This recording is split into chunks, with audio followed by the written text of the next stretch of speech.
بسم الله الرحمن الرحيم. السلام عليكم ورحمة الله وبركاته. الحمد لله رب العالمين والعاقبة للمتقين ولا عدوان إلا على الظالمين.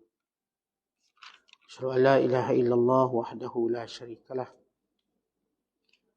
وأشهد أن محمدا عبده ورسوله. اللهم صل وسلم وبارك على سيدنا محمد وعلى آله وصحبه أجمعين وبعد.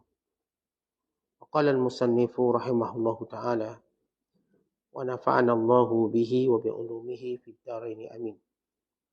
Telah berkata Imam Al-Allamah Syekh Abdul Qasim Al-Qushairi, semoga Allah Ta'ala merahmatinya dan kita mendapat manfaat serta barakah ilmunya. Junaid Al-Baghdadi mengatakan bahawa Sari bila hendak menolongku, dia bertanya kepadaku. Suatu hari dia bertanya kepadaku, wahai Abdul Qasim, apakah maksud syukur itu?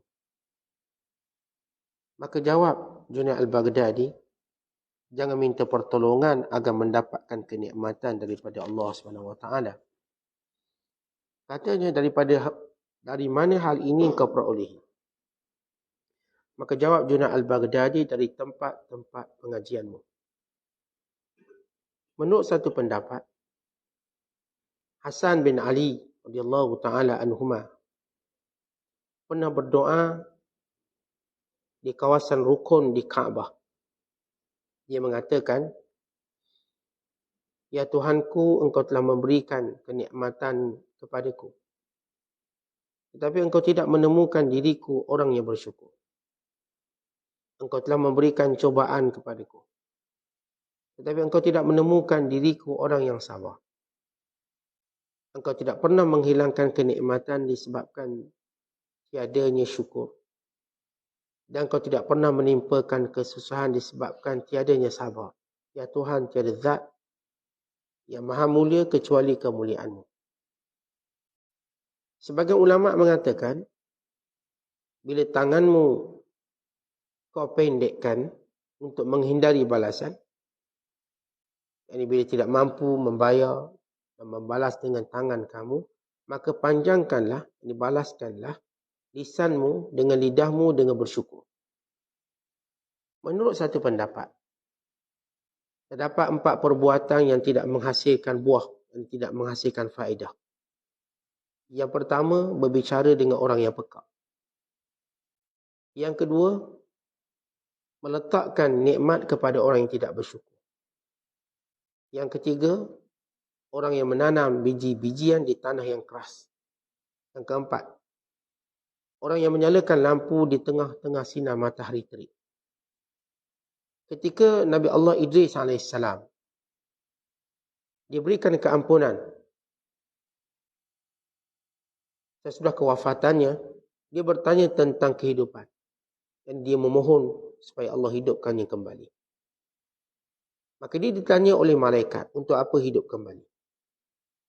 Maka jawab Nabi Allah Idris AS, untuk mensyukuri nikmat Allah. Kerana sebelumnya saya tidak pernah berbuat.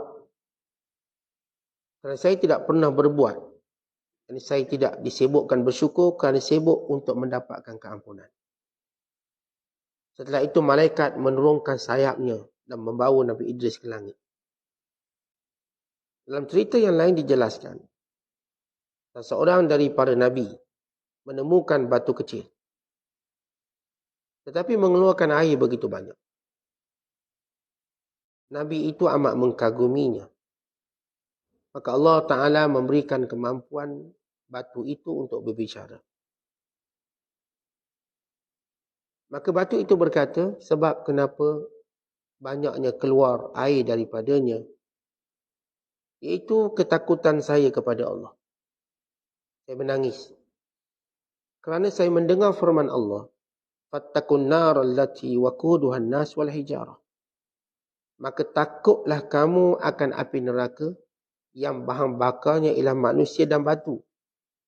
Saya batu, bimbang menjadi salah satu daripada bahan bakarnya, kata batu tersebut. Nabi itu lalu mendoakan pada Allah supaya menyelamatkan batu ini daripada menjadi bahan bakar api neraka. Maka Allah menurunkan wahyu kepada Nabi tersebut. Aku telah menyelamatkan batu itu daripada api neraka. Jadi aku mengecualikannya. Nabi itu lantas pergi, kembali menemui batu tersebut, kemudian memberitahunya. Namun dia masih melihat air keluar banyak daripada batu tersebut. Maka dia kembali merasa hairan. Allah Ta'ala memberikan kemampuan batu ini untuk berbicara lagi. Maka Nabi ini lantas bertanya, kenapa masih menangis? Maka jawab sang batu, kerana Allah Ta'ala mengampuniku. Yakni menyelamatkan aku daripada menjadi bahan bakar api neraka. Yang pertama kata batu, aku menangis kerana berduka cita dan takut. Sedangkan tangisan yang kedua ini kerana bersyukur dan bahagia. Maka Nabi itu pun berlalu pergi. Menurut satu pendapat, yang dimaksudkan orang yang mensyukuri kelebihan adalah orang yang mendapatkan kenikmatan. Allah Ta'ala berfirman, la in syakartum la azidannakum. Jika kamu sekalian bersyukur, maka Allah, yakni aku akan memberikan tambahan kenikmatan kepada kamu. Surah Ibrahim ayat ke-7. Selain dimaksudkan orang bersabar adalah orang yang mendapatkan cubaan. Allah Ta'ala berfirman, innallaha ma'as sabirin.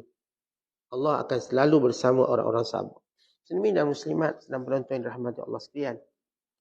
Masih lagi bicara kita tentang syukur kepada Allah, yang merupakan salah satu daripada ibadat yang akan menambahkan kecintaan kepada Allah. Bahkan yang menjadikan manusia juga sayang kepada kita. Kalau kita lihat manusia rata-rata tak suka orang mengeluh. Kita tak suka dengar orang mengeluh. Kita suka dengar orang bersyukur. Kalau seorang itu mengeluh, barangkali sekali, dua kali kita boleh tahan telinga kita. Tapi kalau dia mengeluh setiap hari, maka tidak akan ada manusia yang suka padanya. Satu hari Umar Al-Khattab radhiyallahu ta'ala anhu berjalan dan dia melihat seorang lelaki. Lalu dia menyebut dan menyampaikan salam. Dia sebut Assalamualaikum. Lelaki itu menjawab Waalaikumsalam. Lalu kata Umar Al-Khattab, kaifa asbahta? Macam mana hari ini? Hari ini macam mana? Maka jawabnya, Ahmadullah ilaika. Saya sentiasa memuji Allah. Bersyukur pada Allah. Lalu kata Umar bin Al-Khattab, inilah jawapan yang aku nak dengar. Maksudnya orang Islam, bicara mereka bila bertemu dengan sahabat mereka untuk berkata Alhamdulillah. Bukan bila ditanya macam mana hari ni, oh hari ni teruk. Esok tanya macam mana hari ni, esok. Kalau kita tanya dia asyik teruk, ya tak ada benda baik. Artinya orang yang baik itu sentiasa mendahului nikmat daripada kekufuran ataupun mendahului nikmat, mendahului syukur daripada mengeluh. Apapun dimulakan dengan syukur. Kerana syukur, siapa yang bersyukur dia sedang menunggu penambahan. Dan siapa yang kufur, dia sedang menunggu pengurangan. Kerana itu biar menjadi syiar kita setiap hari. Membilang nikmat, bersyukur dengan nikmat. Ketika mana kita baca surah Al-Adiyat, Allah Ta'ala berfirman, innal insana lirabbihi lakanud. Sesungguhnya manusia itu banyak mengingkari Tuhannya. Kata kanud. Kanudun kata Hasan Basri maknanya kufur. Lalu beliau menyebut apa maksud kufur dalam ayat ini? Innal insana lirabbihi lakanud. Wa innahu ala dhalika la syahid. Kebanyakan manusia ini banyak kufur. Kata Hasan Basri, kerana mereka membilang-bilang musibah dan melupakan nikmat. Yu'addidul masa'ib wa yansan ni'am. Kerja dia duk kira musibah dia benda hari ni. Apatah lagi dalam usahanya untuk menarik perhatian orang. Atau menagih sesuatu yang tak dapat. Si isteri depan suami duk bilang musibah ni. Abang tahu tak, semenjak saya kahwin dengan awak, banyak saya susah ni. Cerita. Suami tengok, macam aku ni buat celaka je kat dia ni. Maka si isteri membilang musibah dia dengan suami. Si suami pula panggil isteri dia kata, awak semenjak saya duduk dengan awak ni, saya ni begini. Dia bilang musibah. Si isterinya kata seolah-olah aku ni bawa suai pada dia. Tuan-tuan, ini semua keadaan yang salah. Yang kita dah sebut masalah rumah tangga. Kerana kita terlalu membilang musibah. Membilang keaiban, melupakan kebaikan. Sedangkan keaiban yang kita sebut pada pasangan kita, orang luar tak tahu. Apa maksudnya? Orang luar duk pandang suami kita baik. Tok Imam, Tok Bila, soleh, baik. Warga yang baik. Orang luar duk pandang si kita muslimah, solehat. Begini. Kita je tahu keaiban dia. Tentang satu falsafah kehidupan yang kita kena tahu. Bila seorang itu tidak diketahui keaibannya melainkan kita, berarti kitalah orang yang diberi oleh amanah oleh Allah untuk jaga keaiban. Kalau seorang itu semua orang ketahui tentang keaibannya, maka memanglah dia seorang yang punya keaiban. Kalau orang lain tengok semua dia okey, orang lain tengok. Kita dekat dengan dia sebab kita suami dia, kita isteri dia. Atau kita rakan rapat dia. Kita tahu satu keaiban. Orang lain semua nampak dia baguslah dia ni. Kita je tahu. Maka sebenarnya Allah beri kita amanah untuk jaga keaiban itu. Bukan untuk disebarkan. Yang namanya suami, yang namanya isteri, mereka ni pemegang amanah. Kepada ikatan perkahwinan. Si isteri, lagi mana dia menjaga keaiban suaminya, yang tidak diketahui oleh orang lain, maka selagi itu hubungannya menjadi mulia. Si suami juga begitu. Sebab orang tengok isteri dia baik, bagus, kuliahnya rajin, misalnya masjid rajin, suka tolong orang. Dia seorang je tahu isteri dia kat rumah pemalas. Tak tolong dia. Suruh buat air pun abang buat sendiri. Kalau kat masjid, dia boleh buat 4-5 puyuk dia, tolong orang. Maka si suami pun jaga keaiban isterinya. Maka dia buat satu kesalahan yang besar. Sebab keaiban itu cuma dia tahu. Sama juga si isteri kenal di suami dia. Suami dia kalau kat dengan masyarakat baik, senyum tak putus. Orang kata suami awak ni mati diciptakan senyum ke apa? Senyum je, baik dengan orang, tolong orang, ringankan beban. Tapi kita dengan isteri kita dengan dia kedekut dia ni. Orang lain kalau minta duit dengan suami kita laju lagi. Kita minta kedekut. Lalu kita pun war-warkan. Suami saya ni baik dengan awak semua, dengan saya dia kedekut. Maka dia salah. Dia buat satu kesilapan. Buat satu kesilapan kerana dia yang memegang amanah keaiban itu. Dan itu kita diajar dalam hal ini. Untuk kita melihat apa yang lebih baik yang dilakukannya. Kalau si isteri nampak suami dia ni kedekut untuk dia. Tapi dengan orang lain pemurah. Maka si isteri cuma dia bos skill dia. Dia minta duit suami depan orang. Mesti dapat banyak. Nak duit sikit. Nak duit ambil dengan oleh-oleh ambil. Kan dia cuma ubah caranya. Si suami juga begitu. Dia cuma ubah cara. Si isteri saya kalau orang lain suruh buat apa, dia buat belakang. Ni dalam grup Yasin dia Ustaz. Dia lah buat air, buat kuih semua. Tapi kat rumah air sekelas dia tak buat. Maka dia kena suruh bini dia buat air orang depan orang lain. Maka di situ dia akan dapat kemuliaan. Artinya jangan bila kita sebut tadi. Dia tahu keaiban seorang. Orang lain tak tahu. Orang lain tahu dia baik. Kita sedang memegang amanah. Kita sedang memegang amanah. Maka jangan diruntuhkan amanah tadi. Kelak kita akan rasa kebaikannya juga. Pasti akan dapat. Sebab bila seorang terbiasa kebaikan, akhirnya kebaikan itu akan menjadi sebahagian dari hidupnya. Mula-mula kita ni tuan-tuan, sifat kita selektif buat baik. Orang ni kita buat baik, orang ni tak. Orang ni kita tolong, orang ni tak. Itu selektif. Tetapi Kebaikan ini jadi keberkatan. Mula-mula memanglah saya selektif. Lama-lama dia berkembang. Dia macam perniagaan. Okay, dia berkembang. Kebaikan ini keuntungannya lebih baik daripada perniagaan. Dia punya membentuk cawangan lebih banyak daripada cawangan perniagaan. Kerana kebaikan ada keberkatan. Oleh sebab itu kalau kita, pasangan, kebaikan pasangan kita tak dapat perolehi, tapi orang lain dapat perolehi, maka kita patut juga syukur pada Allah. Kerana asbab suami kita, isteri kita, kita juga mendapat kemuliaan daripada kebaikan mereka. Baik, ini asas kita sebut tentang golongan yang yu'addidun masaib wa yansan ni'am. Yang tanda-tanda kekufuran itu, mereka membilang-bilang musibah dan melupakan nikmat. Dan antara yang nyata yang saya sebut contoh tadi, pasangan suami isteri. Si isteri duk bilang tentang musibah suami dia kepada dia, tapi tidak nikmatnya.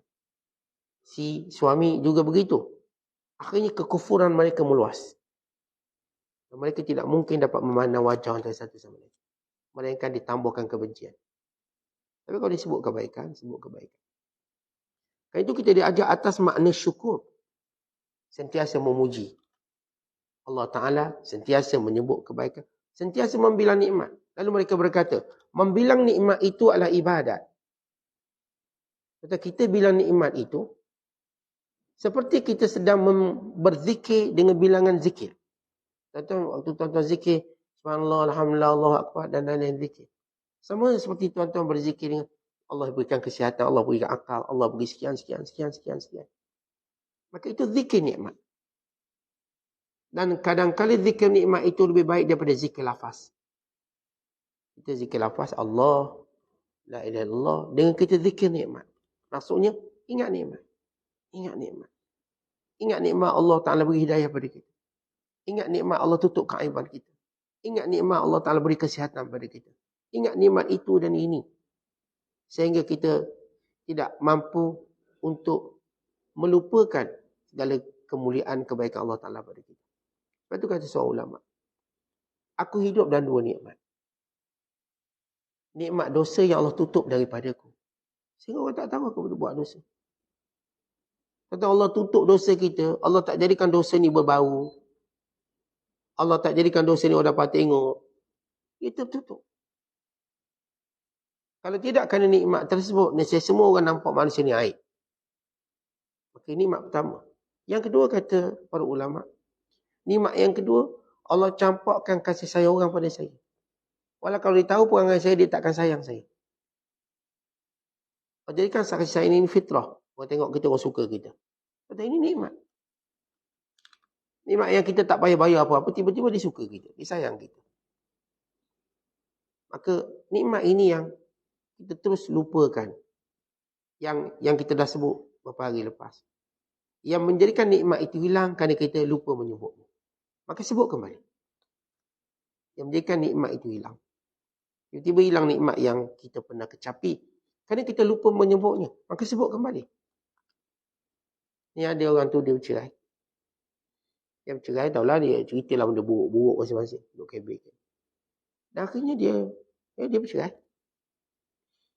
Kemudian dia menginsafinya. Dia lihat jadi kebaikan pada bercerai. Lalu dia mengingati kembali kebaikan suami dia. Maka dia sebut kembali pada dirinya. Suami saya dulu baik. Orangnya begini baik. Akhirnya asbab untuk dia bertemu kembali suami. Si suami juga begitu. Dia bilang balik kebaikan isteri. Saya punya bekat isteri dulu orang baik. Bagus. Fikir dia. Akhirnya dia menyesali perbuatannya. Untuk mereka kedua kembali untuk menjadi suami yang lebih baik. Pasangan lebih baik. Kerana mereka mula menghargai. Nikmat. Membilang nikmat. Itu kunci dia. Karena itu bilanglah nikmat sentiasa. Dengan baik dengan pasangan. Baik dengan anak-anak kita. Kalau kita benci anak. Atau even setengah mereka menghalau anak-anak di rumah. Atau tidak mampu nisbahkan pada dirinya. Dia kata, bukan anak aku. Sehingga kebencian bertambah setiap hari. Sehingga kalau disebut nama anaknya, dia pun benci. Tentang kekurangan kita. Kenapa? Kita jarang melihat, menyebut nikmat anak itu sendiri pada kita. Waktu kita ingat balik, oh, anak saya ni, dia boleh buat benda ni, boleh buat. Kita mula puji dia. Menyebut nikmat-nikmat yang Allah beri melaluinya. Akhirnya dia kembali balik ke pangkuan kita dengan baik. Bukan bermaksud kita menerima kekurangannya. Tetapi kita boleh melihat kekurangan itu bukan sebab untuk dipanggil nafrah, menyebab kita menjauhkan diri. Tetapi antara kemuliaan seorang, kekurangan seseorang tidak akan menjauhkan dirinya daripada orang. Maka orang ni orang yang sempurna adab. Seorang ayah, seorang isteri, seorang suami, seorang kawan-kawan. Saya katakan semua orang ada kekurangan. Tapi kalau kita punya akhlak, kekurangan orang tidak menjauhkan kita dari dia, maka ini orang yang akhlak yang baik. Sebab kalau kita nak cari kesempurnaan, tidak ada yang sempurna. Orang ni kan nak cari yang sempurna, dia tak akan jumpa kawan seorang pun. Bukan dia tak akan jumpa pasangan seorang pun. Tapi bila kita belajar dari sudut akhlak, di antara akhlak itu juga, ialah kita boleh membiasakan diri kita dengan kekurangan orang lain. Akhirnya si ayah ini tetap bersyukur dengan anak dia. Si anak ini tetap bersyukur dengan ayah ni. Orang nak marah ke ayah dia sebab tu, sebab ni. Tapi waktu dia membilang nikmat-nikmat yang Allah berikan melalui jalur ayahnya, maka dia terus menjemput nikmat ini. Akhirnya hatinya makin sayang pada ayahnya. Sayang pada ibunya, sayang pada anaknya, sayang pada pasangannya. Maka inilah kecuaian kita dalam membilang nikmat. Sama ada Allah beri direct pada kita, atau Allah berikan kepada melalui orang-orang sekeliling kita. Kadang-kadang kita lihat dengan hadirnya orang-orang ni, mudah rezeki kita. Mudah urusan kita. Walaupun saya katakan ada kekurangan. Tapi belajar untuk kita menyesuaikan diri dengan kekurangan. Bukan dunia ini. Dunia ini juga adalah tempat yang penuh kekurangan. Bagaimana kita boleh sesuaikan hidup dengan dunia ini? Yang sempurna itu akhirat. Tapi sebelum kita pergi ke akhirat, kita kena sesuaikan diri kita dengan kekurangan dunia ini. Dan dunia tempat buat maksiat, tempat sekian-sekian. Tapi kita kena menyesuaikan diri kita. Karena itu kita belajar. Dengan belajar kita dapat mengurangkan ataupun menyesuaikan diri kita dengan segala kekurangan-kekurangan yang ada.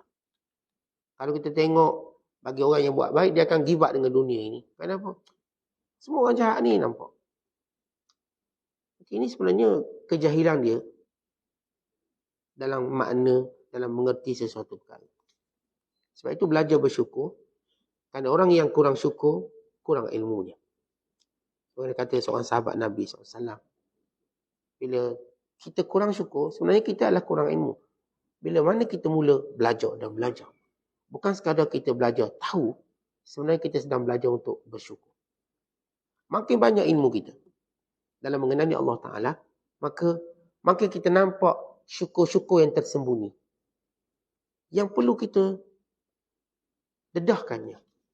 Selama ni syukur tu ada tapi tersembunyi. Yang nyata cuma menyebut musibah. Itu nyata. Yang syukur ni tersembunyi. Sedangkan kita dah sebut musibah, dia berada dalam lautan nikmat. Kalau kita beri perumpamaan musibah itu seperti bangkai, atau sebutlah benda yang paling hina lagi, bangkai babi, atau lembut sikit, bangkai khinzir.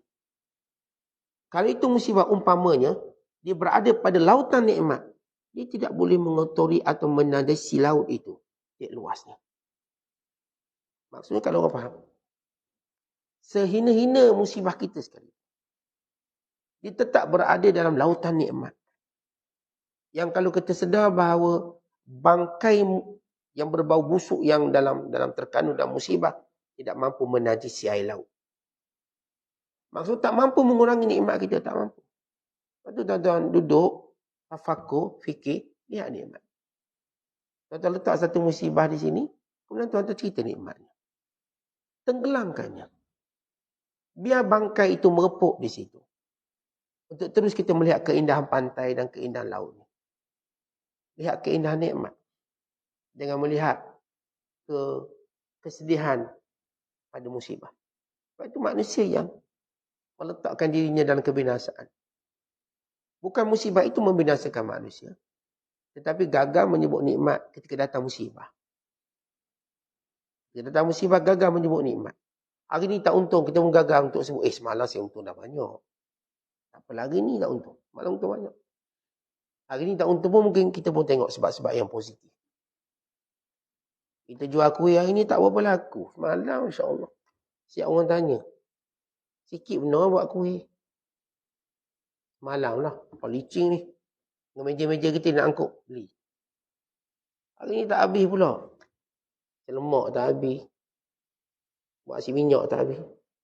Rupanya Allah nak buka ruang kita untuk bersedekah. Ni lama tak sedekah-sedekah lah sikit. Masih nak berniaga tiap-tiap hari.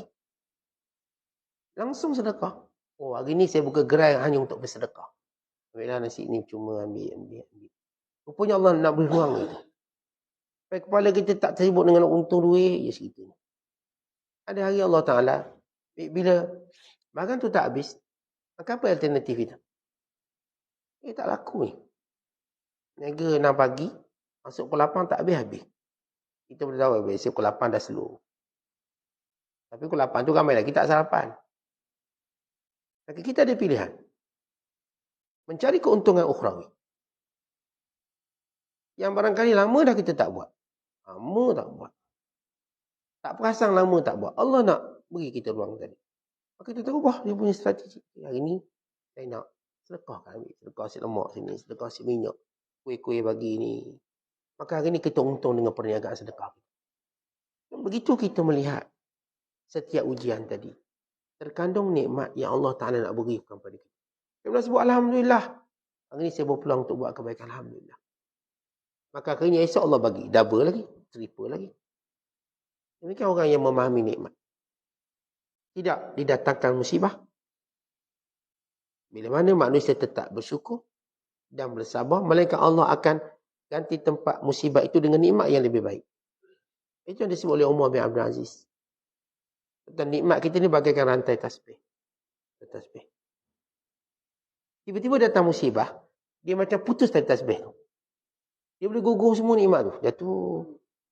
Namun kita sabar, tahan kejap. Sehingga digantikan dengan nikmat lain yang lebih baik daripada musibah itu. Bila mana kita sabar dan syukur pada Allah. Akhirnya ganti balik. Jadi dia punya lingkaran tasbih tadi tetap kuat. Kalau tuan-tuan biasa bertasbih, kan kalau satu dia putus, dia lerai habis.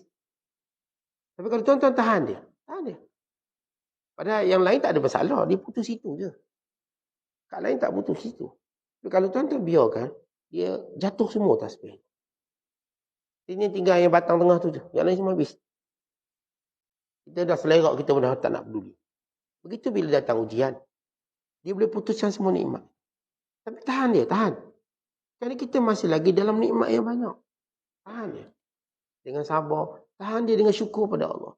Tahan dia dengan muhasabah. Akan digantikan lebih baik. Makanya satu manik tasbih yang jatuh digantikan dengan manik permata atau emas. Yang lebih baik. Demikian dalam perjalanan hidup. Baik, kita lihat bagaimana apa yang disebut oleh para ulama. Junaid al-Baghdadi. Waktu ditanya oleh bapa saudaranya, apa itu syukur? Maka jawabnya, jangan meminta pertolongan agar mendapat kenikmatan daripada Allah Subhanahu Wa Taala. Apakah maksud jangan meminta pertolongan agar mendapat kenikmatan daripada Allah Subhanahu Wa Taala? Secara terjemahan yang tepat ialah jangan menggunakan nikmat itu pada perkara yang tidak mendekatkan kita kepada Allah.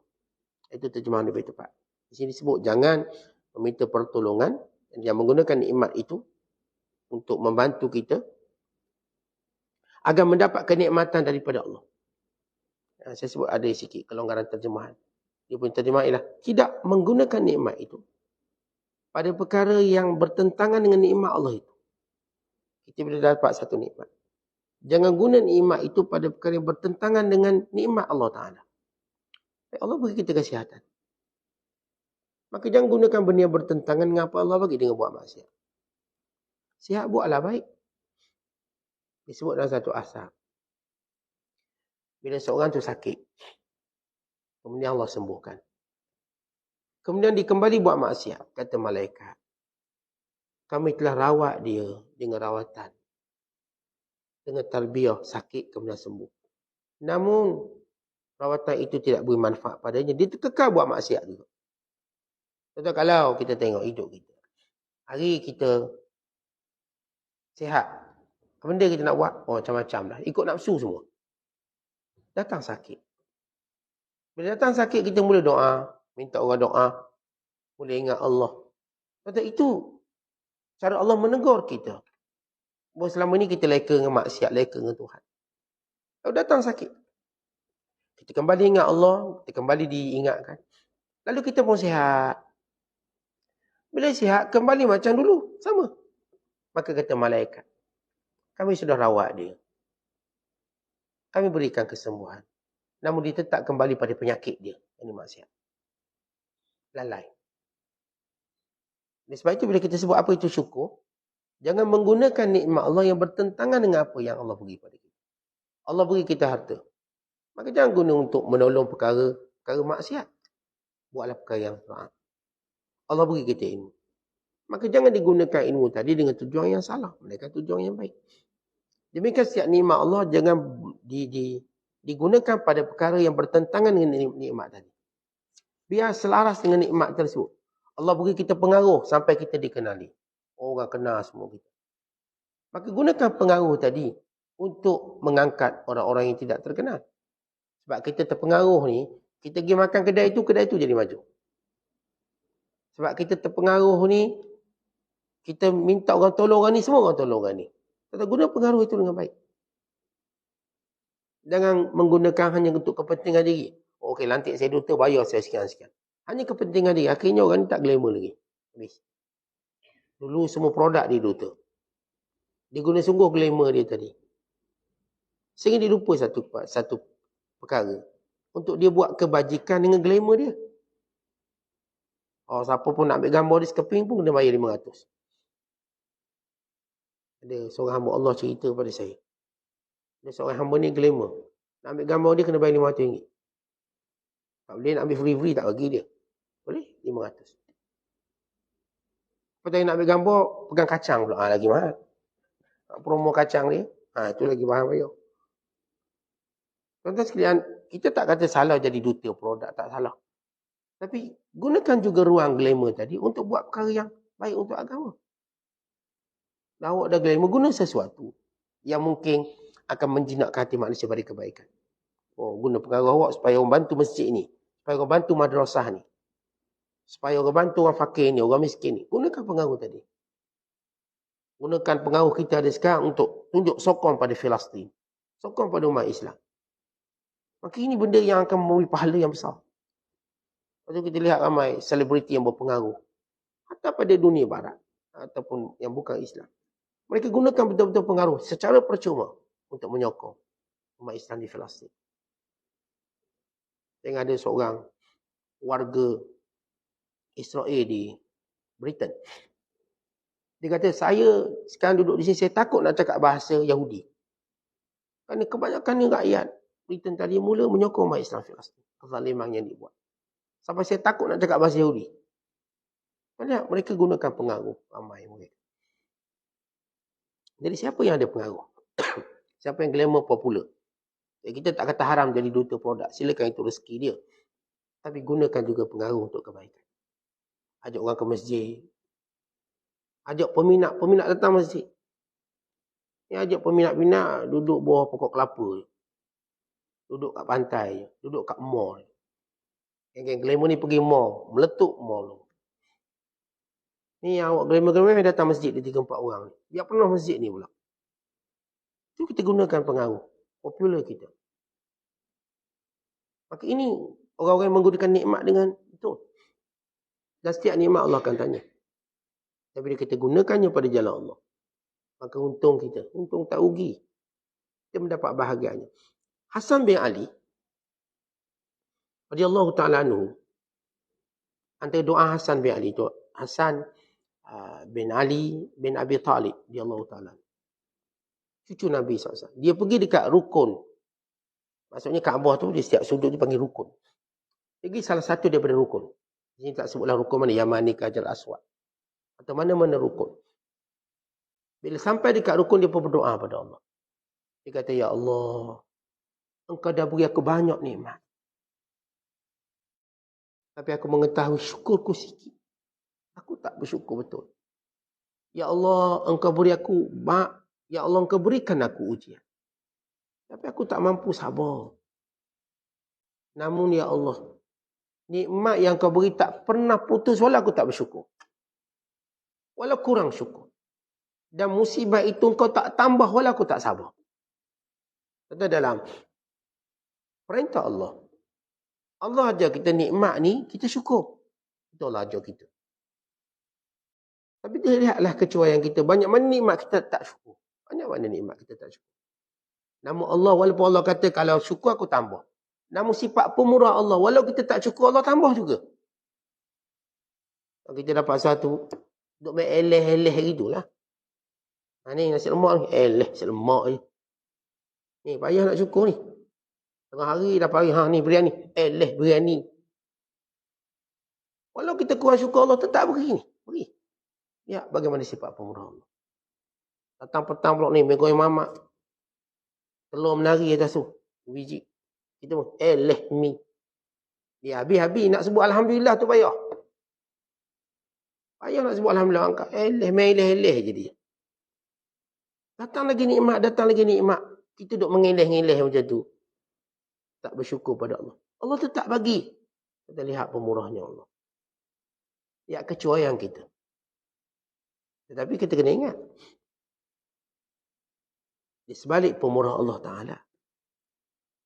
Akan sampai waktunya, Allah akan tunjukkan kekurangan tersebut. Ataupun akan tunjukkan kesalahan kita. Ya Allah itu memang pemurah. Tapi akan sampai waktu. Allah akan tunjuk kesalahan kita. Supaya kita ingat balik. No, inilah salah aku, tak syukur dulu. Puluhan tahun aku dapat nikmat. Aku gagal bersyukur.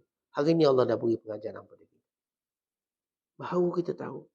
Baru kita rasa selama ni nikmat-nikmat yang jarang kita syukuri. Duduk mengeleh-ngeleh semua nikmat Allah. Bagi itu kecil. Niaga dapat lah 100 dapat. Apa cukup? 200 bukan cukup. Padahal makin kaya. Tahu-tahu beli rumah baru. Tahu-tahu beli kereta baru. Tapi bila dapat, alah sikit je dapat. Saya tak untung banyak. Macam orang kafir cakap, mana untung banyak? Sikit untung, sikit. Kita tak nampak sikit. Tapi lepas tu tengok kereta baru pula. Lepas tu nampak rumah baru pula. Lepas tu nampak melancong sana. Tapi cerita kan, sikit je untung. Banyak. Cara dia tidak menzahirkan syukur. Dia akan sampai satu masa. Dia akan melihat kesalahannya. Lepas tu kata Hasan bin Ali, ya Allah, kau beri aku macam-macam nikmat. Walaupun aku syukur, kau tak kurangkan nikmat, beri lagi. Ya Allah, kau uji aku dengan satu ujian. Walau aku tak sabar, engkau tidak tambah ujian tu jadi lebih berat. Akhirnya hilang. Kita tengok ujian kita kena. Apa benda ujian hari ni? Hari ni kena ujian sikit. Kalau cerita orang berniaga lah, tak berapa untung. Hari ni, kita pun tak sabar. Nak ngeluh, siapa pula sihir aku ni? Siapa pula dengki aku ni? Nak cari orang salah siapa ni? Alah. Esok, baik tu nama untung. Walaupun kita tak sabar semalam, Allah tak tambah musibah tu. Kalau ikut peraturannya, kena tambah musibah ni. Tapi lihat bagaimana Allah Ta'ala itu yang maha pemurah, maha penyayang. Namun pun begitu, sebagai dalam peraturan syukur. Seorang bila dia belajar tak sabar. Kelak dia akan dapati tidak akan ada jalan keluar baginya. Mungkin sekarang tidak. Dia tak sabar, Allah tak tambah musibah dia.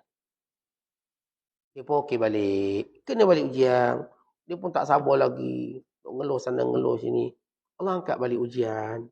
Lalu sampai waktu datang ujian, dia tak jumpa jalan keluar. Sama juga tadi, sampai Allah ambil nikmat, maka dia mula putus asa. Fa'izahum mublisun. Lalu mereka berputus asa. Kenapa? Dulu nikmat tak pernah syukur. Sampai waktu Allah ambil sekaligus.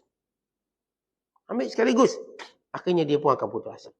Yang tak sabar pula, dulu Allah suruh dia sabar, tak nak sabar. Sampai masa akan kena musibah sehingga dia tak nampak jalan keluarnya. Melainkan binasa dia. Sebab itu tuan-tuan kita nak sentiasa bersyukur pada Allah, bersabar. Semua ini adalah jalan-jalan kebaikan kita. Kita dah sebut. Yang Allah suruh ni bukannya untuk Allah, untuk kita. Kemudian kata ulama, kalau tangan kita pendek untuk balas kebaikan orang, Jangan lidah kita pendek untuk bersyukur pada orang. Tuan-tuan sekalian, kadang-kadang tangan kita tak setangkas tangan sahabat kita yang laju pemberiannya. Kejap begitu, kejap. Terlalu tangkas tangan dia. Dia orang yang Allah ciptakan untuk buat kebaikan ini. Kalau kita tak setangkas tangan dia dalam buat baik, maka lidah kita biar tangkas. Alhamdulillah, terima kasih, jazakallah. Biar lebih laju daripada, biar seperti laju tangan dia. Tapi kalau dalam tangan tak berlaju buat baik, mulut pun kedekut nak ucap terima kasih. Nak doakan orang buat baik. Kadang-kadang kita katakan, kita akan kalah dengan beberapa orang-orang yang pemurah. Yang kebaikannya tak benar berhenti. Tuan-tuan akan kalah dengan dia. Tapi tuan-tuan jangan kalah untuk mendoakan. Sebab itu kata Nabi SAW, siapa yang bila mana diberi sesuatu dan dia tak boleh balas, dia sebut jazakallah khairan. Faqad ablagha thana, dia telah memberi hak kebaikan pada orang ni sebagaimana orang tu beri pada dia. Orang ni beri kita ikan, beri kita udang, beri kita ketang. Orang ni beri kita duit, orang ni beri servis itu, servis ni kat kita. Dia dapat pahala atas pemurah dia. Namun kita tuan-tuan jangan terkalah dengan dia. Walaupun saya kalah secara tangannya. Saya kata ada orang yang Allah jadikan tangan dia cukup pantas. Kalau kita makan, tangan dia cepat. Tangan dia tu sampai ke dapur bayar. Kita tak ada nak buat apa-apa. Dia cukup tangkas. Allah beri pada dia keringanan buat baik. Tapi kita tuan-tuan nak lawan dia, lawan dengan doa. Lawan dengan doa. Terus jazakallah khairan. Moga Allah murahkan rezeki, berkati sekian. Kita dapat pahala macam dia. Sebab itu orang-orang muhajirin mengadu pada Rasulullah, kami kalah dengan orang Ansar. Orang Ansar ni laju tolong kami. Laju. Kalau kita datang negara dia, dia tak pernah pandang kami ni orang luar datang. Dia perlakukan kami seperti saudara dia. Dia mengasihi kami, sungguh-sungguh kasih. Ya Rasulullah, kami tak mampu balas kebaikan orang Ansar. Orang Ansar, kalau kita baca sejarah, kebaikan mereka luar biasa. Terlalu luar biasa. Bukan biasa-biasa. Sehingga orang muhajirin juga terkenal orang baik. Oh, murah bukan orang biasa-biasa juga muhajirin. Orang Mekah ni. Yang Rasulullah didik daripada Mekah. Mereka kata, ya Rasulullah, kami tak mampu melawan orang Ansar. Nabi kata, doakan untuk mereka. Bila kamu doakan untuk mereka, kamu seperti mereka.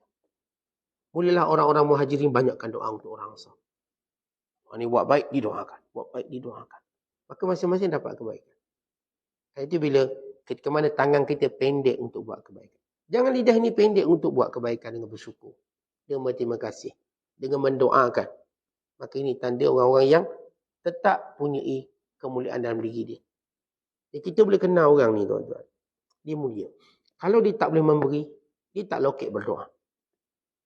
Tapi yang paling teruk, memberi pun payah, doa pun payah. Ini sekedekut-kedekut manusia. Nak beri jangan harap. Nak doa pun tak nak. Tapi kalau kita lihat orang yang pemurah. Wa imma dia pemurah dengan tangannya. Wa imma dia pemurah dengan doanya. Tapi sesempurna manusia, tangan dan doanya sama-sama pemurah. Ini lagi hebat. Tangan dia pun laju, doa dia pun laju. Ini orang-orang yang kita katakan. Oh, ini pilihan Allah. Tuan-tuan kena ingat bila kita buat baik, ini pilihan Allah. Kerana Allah tak akan mengilhamkan kebaikan mereka orang-orang pilihan Allah. Sehingga dia menjadi hujah Allah atas muka bumi. Itu semua para Nabi, mereka ialah manusia pilihan Allah yang tak pernah berhenti buat baik dalam hidup mereka. Walaupun juga kadang sakit ke, kadang susah ke, mereka tak pernah berhenti buat baik. Itu kehebatan para Nabi. Sebab itu bila Allah Ta'ala suruh kita ikut Nabi-Nabi, antara ikutannya pada kita, kepada para Nabi ialah jangan berhenti buat baik. Tak berhenti. Kita tak ada satu istilah berhenti. Ketika mana kita berhenti buat baik, maka Allah pasti akan tegur kita. Ada satu kisah. Nabi Allah Dawud AS. Pada zaman dia lah paling banyak ibadat. Paling banyak zikir. Dia mula rasa bahawa Nabi Allah Dawud AS, dia mula rasa dia dah buat. Dah baik dah, bagus dah. Dan dia tak rasa ada yang lebih baik pada dia. Mula rasa selesa lah, dah buat baik. Sedangkan kita kena ingat dalam perlombaan baik ni, kita jangan kata kita lah sudah sampai ke kemuncak. Ada orang sedang memintas kita tanpa kita sedar. Kalau tuan-tuan, waktu tuan-tuan buat baik, tuan-tuan rasa, tuan-tuan dah baik. Tuan-tuan lupa, ada orang sedang memintas kita. Kita ni kalau umpama, kalau tuan-tuan lomba kereta, tuan-tuan jangan pernah fikir duduk di petak depan. Melainkan tuan-tuan akan rasa ada orang belakang sedang kejar kita. Kita akan terus tekan rapat sampai ke garis penamat. Itu pelomba yang juara. Kalau kita berlomba, kita sentiasa fikir ada orang kejar belakang ni. Kalau kita nak selamat, kita sentiasa rasa macam ada sesuatu kejar kita. Untuk kita lari menjaga keselamatan. Kalau orang tu kena kejar harimau, dia tak akan berhenti berlari. Walaupun harimau tu dah tak ada. Dia akan terus berlari. Bimbang-bimbang takut harimau ambil second link bagi kita. Jadi kita tetap berwaspada. Kalau itu bahaya, kita akan lari. Sampai benar-benar kita rasa selamat. Kita orang buat baik bersama. Buat baik ni. Jangan pernah kita rasa kita dah sampai ke zirwah, qimah, kemuncak. Tak ada orang dah macam kita. Kalau kita pun boleh slow. Bila kita rasa dah slow. Maka Nabi Allah Daud alaihissalam, dia buat baik. Saya sebut Nabi tak berhenti buat baik. Tapi, mula dia rasa macam, dah tak ada dah orang boleh potong aku ni atas. Lalu turun malaikat. Beritahu kepada Nabi Allah Daud, wahai Daud, ada hamba Allah, dia berzikir lebih baik pada kamu. Nabi Daud mula rasa terkejut. Ada lagi. Ketika mana dia rasa bahawa dia lah. Ada. Siapa? Katak. Katak berzikir lebih baik pada kamu. Lalu kata Nabi Allah Daud, macam mana? Lalu kata malaikat, ifhamhu. Cuba kamu duduk kat katak tu. Dengar. Apa katak tu sedang berkata. Allah berikan Nabi Allah Daud faham bahasa binatang. Lalu Nabi Allah Daud mendengar katak itu menyebut, Subhanaka wa bihamdika muntaha ilmika. Maha sucimu ya Allah. Dengan segala pujimu ya Allah. Pada kesudahan ilmumu, wahai Tuhanku. Lalu kata Daud, aku tak pernah zikir ini. Aku tak pernah berzikir ini. Dan aku tidak tahu ada orang yang berzikir lebih baik pada aku. Yang namanya katak. Dalam hadis Nabi kata apa? La taqtulu dhafadi'a. Fa inna naqihaha tasbihun. Jangan kamu membunuh katak. Sesungguhnya bunyi katak itu ialah tasbih. Fa inna naqihaha tasbih. Kita cuma bunyi bunyi macam tu. Kita tak faham. Dia sedang berzikir. Ketika mana Allah beri faham Nabi Allah Daud mendengar zikir katak. Maka dia mendengar katak itu berkata, Subhanaka wa bihamdika muntaha ilmika ya Rab. Maha sucimu ya Allah. Dengan segala kepujianmu ya Allah. Pada kemuncak ilmu dan kesudahan ilmumu wahai Tuhan. Lalu kata Nabi Allah Daud AS. Tak pernah aku tahu zikir ini ada. Tak pernah aku tahu ini zikir yang baik. Mula Nabi Daud berzikir dengan zikir ini. Tuan nak beritahu pada kita. Kebaikan jangan berhenti. Ada orang sedang memotong kita. Yang kedua, kita katakan bahawa jangan rasa apa yang kita buat baik tadi, kita dah paling baik. Akan ada yang lebih baik pada kita. Pasti ada. Allah tegur kita. Ketika mana Nabi Allah Musa AS berkhutbah di hadapan Bani Israel. Lalu Bani Israel kagum dengan Nabi Allah Musa. Lalu berkata, Ya Musa, man a'lamun nas. Siapa orang paling alim sekali? Musa AS tengok kanan kiri. Memang dia lah. Walaupun dia, Allah tak suruh jawab dia. Waktu keadaan kita rasa bahawa yang paling bagus sini, saya. Jangan kata saya. Musa AS tersilap. Dia kata, Ana, saya. Maka Allah turunkan wahyu, wahai Musa. Kenapa kamu tak kembalikannya kepada aku? Kepada Allah. Yang ini juga falsafah keimanan yang kita kena jaga. Waktu kita rasa secara akal, logik, bahawa kebaikan kita sudah terhenti, kebaikan itu terhenti pada kita, jangan berkata saya, dia akan jatuhkan darjat kita. Ni dalam ramai-ramai ni, siapa yang paling rajin sekali? Siapa? Orang tunduk kat kita tak apa kita. Saya rasa saya tak ponteng lagi kuliah. Orang semua ponteng. Jangan cakap. Diam je. Kalau kita rasa kita berada pada posisi paling tinggi pada orang, jangan kata saya. Tapi katakan Allah. Katakan ini daripada Allah. Allah yang beri kebaikan ni. Jangan stop kat kita. Musa AS, Waktu Bani Israel tanya, siapa orang paling alim? Dia kata, aku paling alim. Dia tengok ke kanan, betul lah dia lah. Logiknya betul dia. Tetapi Allah Ta'ala nak suruh, ke mana-mana manusia kagum pada kamu, sebut Allah. Biar manusia melihat kekagumannya pada Allah. Jangan biarkan manusia kagum kat kita. Kerana ia binasakan kita. Ketika mana orang tengok kita, dia paling berjasa kat sini. Orang lain tak ada, kita. Kalau kita kata, sebenarnya saya yang buat itu semua. Jangan. Ia akan jatuhkan kita. Bukan kembalikan pada Allah. Ini semua dari Allah. Itu yang akan angkat kita kembali. Akhirnya Musa AS ditegur oleh Allah. Lalu kata Allah, wahai Musa, di sana ada hamba kami yang lebih pandai daripada kamu. Jadi pergi belajar dengan dia. Cari dia dan belajar. Maka Musa AS, Allah didik Musa. Allah tak hadirkan yang alim yang bernama Khidir itu depan Musa. Mu kena cari. Dan pencarian itu misteri. Misteri. Allah beri clue je.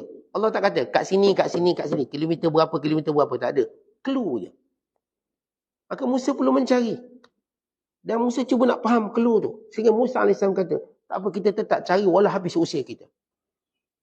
Maka dia terus berjalan. Sampai penat. Tak tahu mana ni. Clue itu agak, kita katakan, dia tidak jelas. Tapi ada tanda-tanda.